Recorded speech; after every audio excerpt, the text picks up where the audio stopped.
So here we are again after lunch trying to finish up the FRS. So before we started filming, I went ahead, made sure that the oil cooler line has enough clearance between the sandwich plate and this filter itself. So we should be good there. And we also heat wrapped our coolant lines to make sure that our coolant doesn't get too hot. And I still need to put on the turbo blanket. That's something that you definitely want to have. Drift Dad right now is underneath, loosening up the test pipe that we already tightened.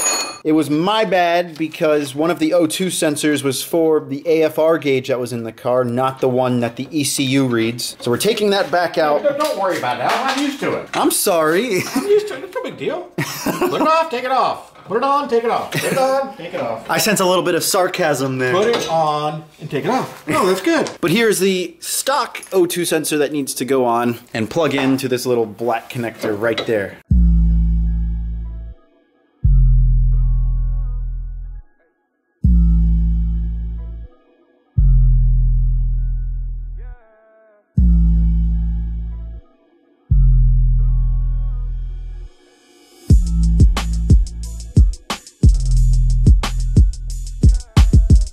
Well, I'm an idiot. I got a little bit too giddy with trying to get the turbo kit finished, at least with the intake piping on. Completely overlooked the fact that we still need to take the intake manifold off to button down the vacuum lines, as well as to put on the new injectors. You don't need to take the manifold off to change out injectors, but taking off the injectors is one of the steps to get the manifold off. And yes, there are easier ways to button down the vacuum lines underneath the manifold, but it's just very annoying to me, so I figured we'd just do it the long and hard way. Just how we're used to doing things. Oh man, I hurt myself. I was reaching in there and it's like something hit it and it swelled it up. You done playing?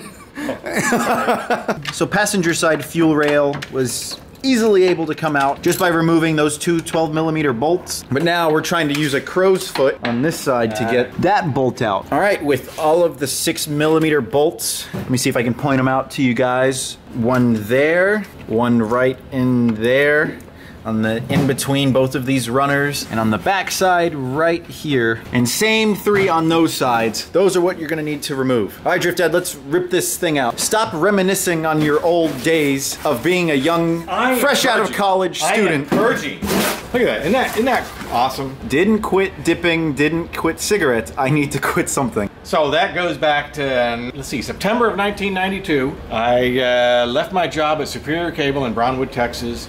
And one of the operators on one of the machines out in the factory, he knew that I liked to bum cigarettes because I would chew, and every once in a while I would say, "Hey, how about a cigarette?" And so he'd give me a cigarette. And so I became known as somebody who liked to bum cigarettes, even though I chewed tobacco dipping. He said, "Well, I need to quit something." So this is what he wrote and he gave me on my last day at that job. So I thought it was pretty awesome, so I've kept it all these years. Yeah, well, this just goes to show how much you smoke, huh? Huh? I never smoked 3 at a time, I promise. You liar!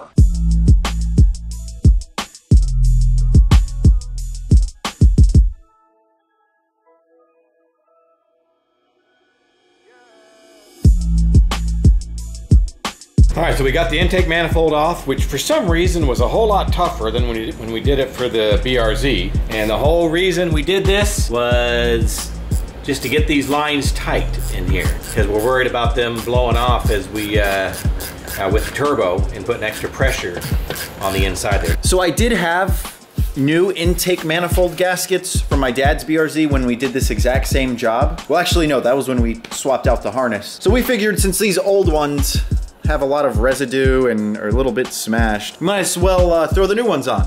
And then, yeah, and we got a new pair of glasses.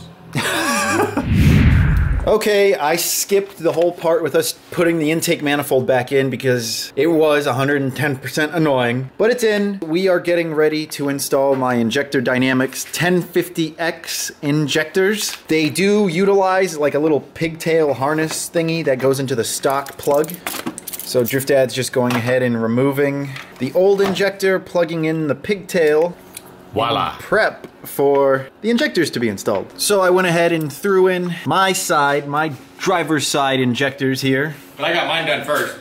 Yeah, you beat me to it. I beat you. So all we end up having to do is just tighten the fuel rail back onto the manifold. Injectors are in, intake pipe is on. Still need to figure out vacuum line to the blow-off valve here. But this is going to be it for now. Not now as in this is the end of the video, but I have a drift event that I'm drifting the S13 with tomorrow at Orlando Speed World. Yeah, so much for us doing this all in one day, like staying up 24 hours if we had to. I was willing to do it, but no, you have to go to a drift event.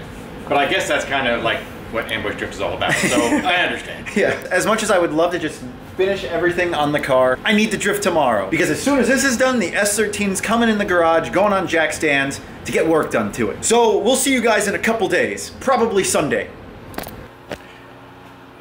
And it is Sunday, we're here trying to finish up the FRS. Drift Dad went ahead and while I was gone drifting, put on the bash bar and we just got done throwing the oil cooler on. What do we have to do now? Finish it. Yeah, but right now we said we wanted to go ahead and throw the turbo blanket back on and kind of made that mistake by putting the intake piping on before doing that. And then the exhaust needs to go back on. I was going to use the word chingadera. Chingadera, it's Spanish for rigging something up that's not exactly right.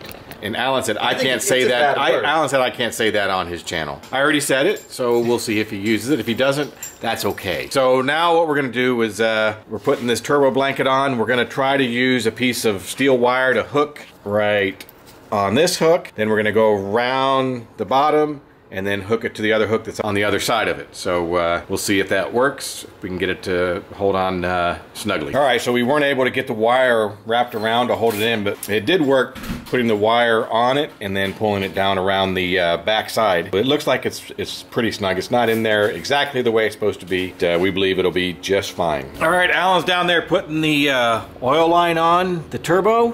Came across a bit of a dilemma. This overpipe, for some reason, when that's connected and then you come back to the next pipe down, it just doesn't line up like it should. So we are not quite sure what's happening. I guess it makes what we're doing kind of fun, right? Not fun at all. I know, but it's stressful. It's not stressful. You want to get things done and they can't. Well, this is classic ambush drift. Yeah, well, yeah, we turn a 1 hour job into a 3 day job. Think of it this way. It's like father-son 3 day time, right? I guess. Quality time. So we kind of figured out a solution. Alan went on the SBD Facebook page and somebody responded saying, tighten everything from the front to the back. So we started here, then we went to there, and then on this overpipe went to there. And then now Alan's getting everything tight back there. Front pipe to cat back. Front pipe to cat back. All right, so we got the exhaust on, transmission fluid in, oil in. I don't know, but you're about to piss your pants because this thing's gonna be too fast for you.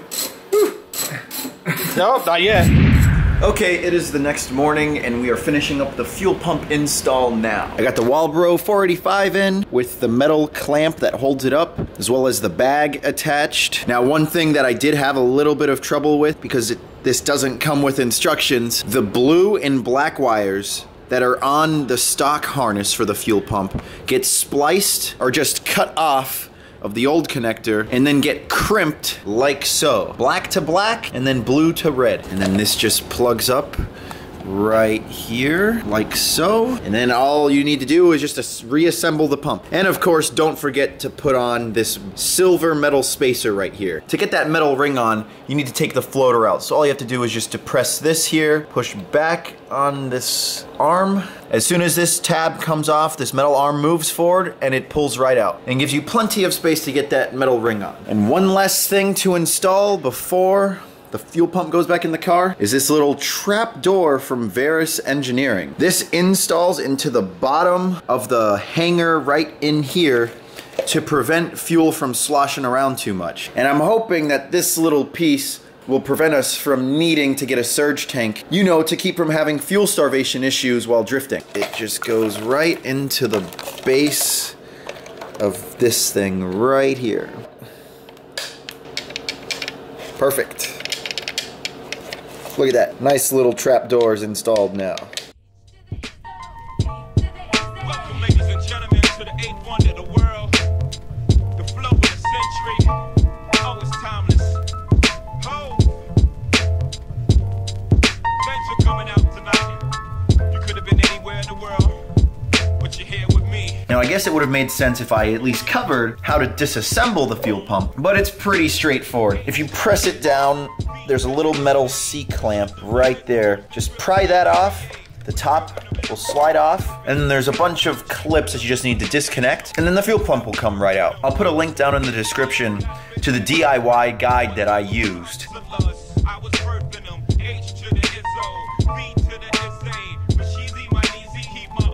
Okay, the fuel pump is back in. I will tell you, it is a pain in the butt to mess with just because of this black sealant that just gets everywhere and sticks to your fingers. Luckily, I was wearing gloves. But before I put the seat back in, I actually do have new rails because these private label manufacturing rails suck and broke on me. I'll put on the new rails on the seat, then put it in the car, but after I ensure that she starts up and runs just fine and has no fueling issues whatsoever. All right, I got my Ecutech OBD2 connector in, batteries plugged in. I'm not gonna start her, just gonna put her in accessory mode. Now I need to just load up the tune. Okay, the car is tuned, at least with the base map from James. She's ready to start. I'm gonna let Drift Dad do the honors. The bucket actually works pretty good for a bucket seat.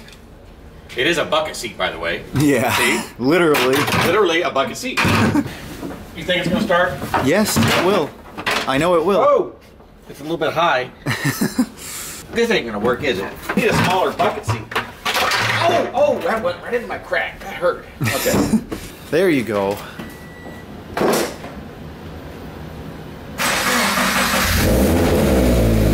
Just let it idle for a second.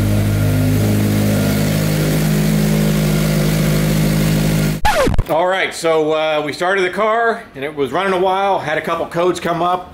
One was the airbag sensor, but that's not a big deal. We expected that. And then what was the other one? Oh, the mass airflow sensor. Anyways, after the car was running a while, we saw that we had a fair amount of oil come out. So we weren't exactly too surprised because when we tightened down the sandwich adapter for the oil cooler, I think we over torqued it. We went way too tight on it. So we went to remove the oil filter. That came off easily, but then this little piece, I don't know what it's called, is rounded off by yours truly, the biggest idiot in the world. I don't know. I'm kind of a bigger idiot at times. No. So we're gonna need to order a new one of these bolts that attaches it down to the oil filter housing, and I don't know where I'm gonna find one. But either way, we got the car running, or at least got it started, even though it's popping up with a couple check engine lights. I guess that's something to be happy about. Yeah, we did a lot of work. We did a lot of work over this holiday weekend. But we know what we need to do now. It just needs to get done. Make sure to leave a big like for the fact that the car's running. So I hope you guys enjoyed this video, and Drift Dad and I will see you guys next time. Peace.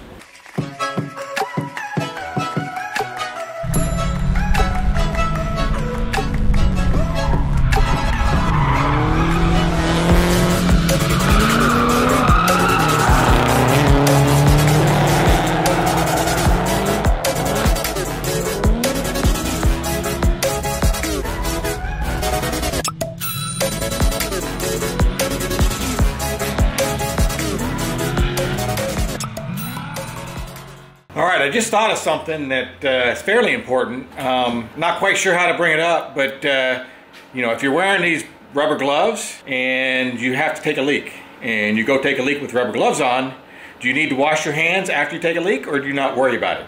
I wash my hands. I'm not sure. I mean, I kind of wash the rubber gloves. I'm not sure the answer, but Alan, what do you think? Do you wash your hands, or do you wash your hands with rubber gloves, or not after you take a leak? Are you a man or a girl? What do you mean, you man or girl? I'm hygienic.